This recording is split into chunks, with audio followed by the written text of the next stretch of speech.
10 years have passed since alien monsters landed on the American-Mexican border, and now the monsters have spread around the Middle East in an area known as the Infected Zone. The US has sent its army to fight these monsters, but the indiscriminate bombing has destroyed thousands of local homes and has led more insurgents to go against the American military. Sergeant Frauder is currently inside the Infected Zone on a mission as a sniper. From a tall roof, he watches 3 Arab men carefully and follows his particular subject with his rifle. When the man approaches a Muslim woman carrying a child, Frauder hesitates, but soon he recovers and quickly kills his subject with a shot. Then he quickly makes his escape, trying to go unnoticed by going through the busy market to reach his car. As he drives out of the city to return to the USA base, he watches the state of the land, where explosions and monster bodies have become part of the everyday landscape. Meanwhile in Detroit, a group of friends is spending time with their loved ones before they're sent back to the Middle East. Orphan Michael goes to pick up Frankie, the closest thing he has to a brother, only to find him getting busy with his girlfriend. Afterward, the 2 of them plus Engler go to the hospital, where Sean's wife is having a baby. The 4 of them grew up together, and their friendship got stronger when they were placed in the same military unit. Sean's wife wants him to stay a little longer, but Sean needs a distraction before leaving to fight again, so the 4 guys spend their last civilian day together playing basketball, sharing a smoke, and watching a dogfight. It's an extra illegal dogfight because the dog is going against a baby monster, and although at first the dog seems to be winning, the monster soon retaliates and overpowers the dog, killing it. The dog's owner is so mad that he shoots the monster in return. The boys end their day at the bar, followed by a party full of substances, girls, and general debauchery. The next day, the group makes it to the Middle East on choppers, which allows them to see how devastated the land is. The monsters are enormous and travel in groups, making for quite an intimidating view. As they make their way to the desert, the monsters notice the helicopters and try to grab them, but fortunately the pilot thinks fast and flies out of the way right before the area gets bombed. Afterward, the helicopters make it to the base. The soldiers meet Frauder and Sergeant Forrest, who explains the current situation. Their primary objective isn't to eliminate the monsters, but to put a stop to the insurgent activity in the city. After a quick team exercise, the squad goes to patrol the city. The boys feel very tense when they take the streets, finding themselves surrounded by people who aren't fond of Americans. However, they start to relax when kids approach them with their curiosity, asking for pictures and making it easier to connect with the locals. Next, the team reaches what they believe to be a rebel stronghold, and they watch the place all day long looking for clues on the containers that leave in trucks every few hours. When night falls, they search the building, but they don't find any weapons or explosives. They do notice 3 giant monsters approaching, but before they can react, they bump into a farmer that hates the American military because they said they're here to improve the situation, but they actually make everything worse. It was the American bombing that killed his family and his cattle, and they keep trying to kick him out of there, but the man is determined to stay because this farm is his and the containers only have his products. He also refuses to offer any information about the rebels because he knows they'll kill him if he talks. The monster keeps getting closer, but the farmer won't stop yelling at them, so in a moment of fear Michael ends up hitting the farmer to knock him out. When one of the monsters finally reaches the farm, the squad quickly opens fire, hitting him with multiple hits of their shotguns until the monster falls dead. Then the planes take care of the other 2 by bombing them.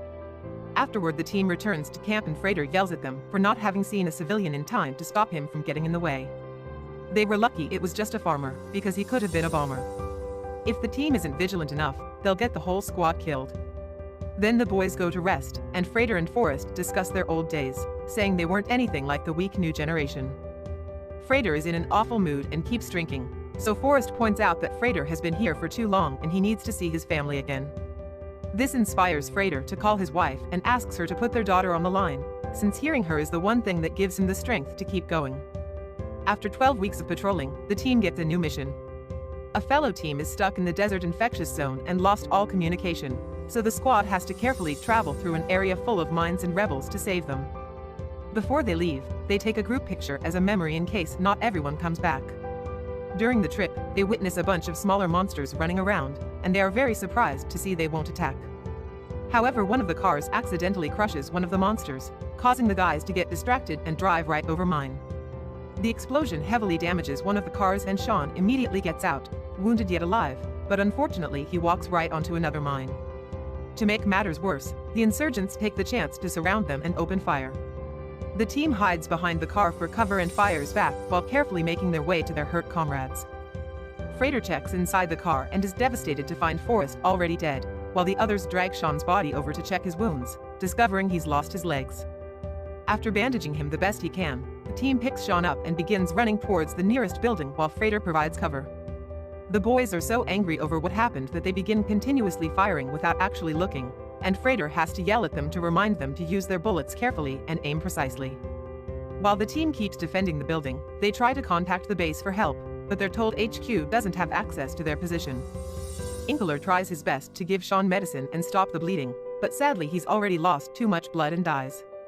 At that moment, the smaller monsters begin arriving as well, and HQ announces through the comms that they're sending a drone to bomb the area. The team is devastated over their lost friend and wants to bring the body, but Frater yells at them because it would be pointless weight and allowing emotions to get in the way will kill them. Reluctantly leaving Sean behind, the squad runs away right before the bomb lands. After a few hours running through the desert, the team finds an abandoned building and confirms it's empty before stopping to rest. While Frater tries to contact the base again, suddenly 2 sniper shots are heard. Inkler immediately falls dead while Frankie gets a wound on his abdomen. Soon the team is surrounded by insurgents, so for the sake of their survival, Frater tells the team to surrender. The insurgents immediately take the squad as hostages and cover their faces to take them to their hideout, where they're tied to chairs in an old room.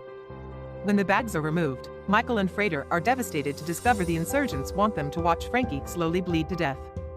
The duo tries to keep Frankie awake with encouraging words, but there's nothing they can do and Frankie apologizes for his mistake before dying. Michael has a full breakdown that causes his chair to fall, and he passes out when he hits his head. Eventually night falls and the monsters arrive at this area too. Most of the insurgents immediately run away in their vehicles, but 2 of them come to the room to kill the soldiers. Frater takes advantage of the situation and immediately fights back, stomping the men's heads until they're dead.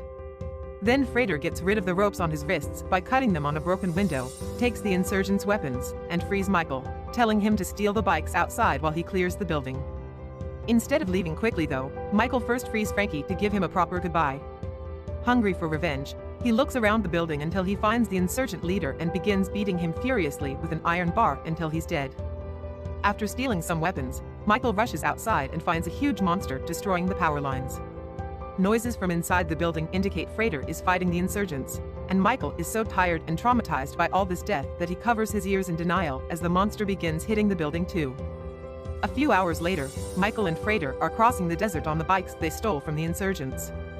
There comes a point where Michael can't keep going and stops in order to fall on the sand, but Frater immediately tells him he's in shock and reminds him they need to complete the mission, otherwise all the deaths would be in vain. Eventually, the bikes run out of fuel and the duo has to keep moving on foot. When they reach a rocky area, they find an abandoned railroad car and decide to spend the night inside. They share stories about their hometown and their families, and Frater confesses that he's been in the army for so long that when he goes home his daughter doesn't recognize him. The next day, the duo keeps going and comes across a huge dead monster, whose tentacles are still twitching. Next to it there's a school bus that was destroyed by the bomb that killed the monster, and the duo is devastated to find a bunch of dead kids inside. While Frater tries to find water or food, Michael realizes one of the kids is still alive and takes him out to try to help him. Frater points out the kid is in pain and he won't survive the trip, so he tries to give him a merciful killing by covering his mouth and nose. However, the kid clings to Michael's hand, and Michael feels bad enough to make Frater stop. At that moment, a group of locals approaches the area on horses. Frater immediately takes his weapon out, but Michael hands the kid to a woman and surrenders. Thankful for having helped one of their people, the locals take the soldiers to their camp. After washing up in an oasis and watching the kid be given proper care, Frater and Michael join the locals to share their food, their songs, and even a smoke. There are some monsters walking in the distance, but nobody bothers them. When night falls, Michael notices the woman leaving camp with a bunch of lanterns, and he decides to follow them. It turns out the lanterns are left around the bus as a way to offer a funeral for the kids, who are being taken from the bus and given a proper burial. When a monster comes closer, the woman sits to watch her, and a curious Michael follows her example to be surprised by the result. The monster is there to grieve for his fallen brother by spreading luminescent spores all over the ground, causing beautiful beams of light to brighten up the area. Eventually, Michael falls asleep on the ground next to the woman, and in the morning they leave without saying a word. Meanwhile, Frater watches the kid they rescued and begins to lose his mind when he notices the kid is dying too, meaning their effort had been in vain. When Michael returns to camp, Frater hits him for getting chummy with the girl while they should be concentrating on the mission. Then he drags him to see the boy's body as he reminds him they don't get to play hero or feel anything in war. Afterward, the soldiers leave the camp to continue their mission. On their way out, they find a kid with a can in his hands, and the child opens it to reveal a tiny monster. Michael takes the can and releases the monster, letting it bury itself in the sand because it's just a baby. A few hours later, the duo makes them to the location of their mission, only to find a town that has been bombed. They take the streets and find them empty, but when Michael takes a turn behind a building, he finds a bunch of kids playing around with firearms.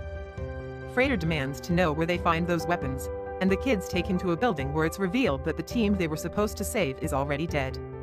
Realizing he lost his team for nothing, Frater finally loses it and begins threatening the locals, demanding to know who killed the soldiers. He's talking like a madman and doesn't care about the fact these are civilians or that the kids are watching. When he shoots a man, Michael is forced to point his gun at his superior officer, but Frater won't calm down. He wonders why he's here at all and turns toward the civilians again, so Michael has no choice but to shoot. Frater falls to his knees, grabbing his head, unable to deal with the magnitude of the tragedy. Then he decides to go outside as the bullet wound slowly grows.